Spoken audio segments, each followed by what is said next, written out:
এবার নজর রাখবো ভিক্ষার জীবিকা পাকিস্তানের। পেটে নেই ভাত, তাই অন্য দেশে গিয়ে পাততে হয় হাত। বিদেশে গিয়ে ভিক্ষা করেন পাকিস্তানের অনেকেই। হ্যাঁ, গত এক বছরে বিভিন্ন দেশ থেকে 5,000-এর বেশি পাকিস্তানি ভিখারিদের ফেরত পাঠানো হয়েছে। পাকিস্তানের সরকারি রিপোর্টে উঠে এসেছে তাদের এই কাঙাল দশা। पाकिस्तान जहां भी खड़ा होता है वहीं से मांगने वालों की लाइन प्रारंभ हो जाती है। পেটে জোটে না ভাত, তাই বিদেশে গিয়ে পাততে হয় হাত। পাকিস্তানের কি হাল ভাবুন। সে দেশের অনেকেই বিদেশে গিয়ে ভিক্ষা করেন। পাকিস্তানের সংসদে এমনই চাঞ্চল্যকর রিপোর্ট দিয়েছে সে দেশের স্বরাষ্ট্র মন্ত্রক। সেই রিপোর্টে বলা হয়েছে, গত এক বছরে বিভিন্ন দেশ থেকে 5,402 জন ভিখারিকে পাকিস্তানে ফেরত পাঠানো হয়েছে। পাকিস্তানি ভিখারিদের ফেরত পাঠিয়েছে সৌদি আরব, ইরাক, মালয়েশিয়া, সংযুক্ত আরব আমিরশাহী, কাতার এবং ওমান। এর মধ্যে শুধু 2024 সালেই পাকিস্তানে ফেরত পাঠানো হয়েছে 4,850 জন ভিখারিকে।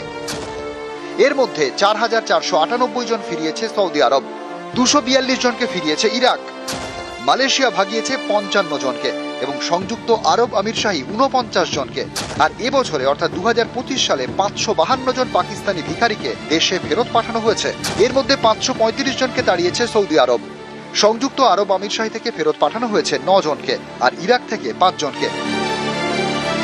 দেশের এই হাল, দেশের মানুষ অন্য দেশে গিয়ে ভিক্ষে করছেন, তারপরেও পাকিস্তানের মুখে বড় বড় কথা, শুধু ভারতকে রক্তাক্ত করার চেষ্টা আর তার জন্য জঙ্গিদের লালন পালন করা। पाकिस्तान जहां भी खड़ा होता है वहीं से मांगने वालों की लाइन प्रारंभ हो जाती है। পাকিস্তানের দশা ভাঁড়ে মা ভবানী। তারপরেও নেতাদের ফাঁপা হম্বিতম্বি, খালি উস্কানি আর যুদ্ধজিগির তোলার চেষ্টা। ভারতের কাছে বারবার ল্যাজে গোবরে হয়েও শোধরায় না। দেশের জনগণের জন্য ভাতের ব্যবস্থা না করতে পারলেও জঙ্গিদের মদত দেওয়া বন্ধ করে না। জঙ্গিদের কারখানা চালাতে আন্তর্জাতিক সংস্থার কাছে হাত পাতে, কান্নাকাটি করে। আর সে দেশের সাধারণ মানুষের পেটে নেই ভাত, বিদেশে গিয়ে তারা পাতেন হাত।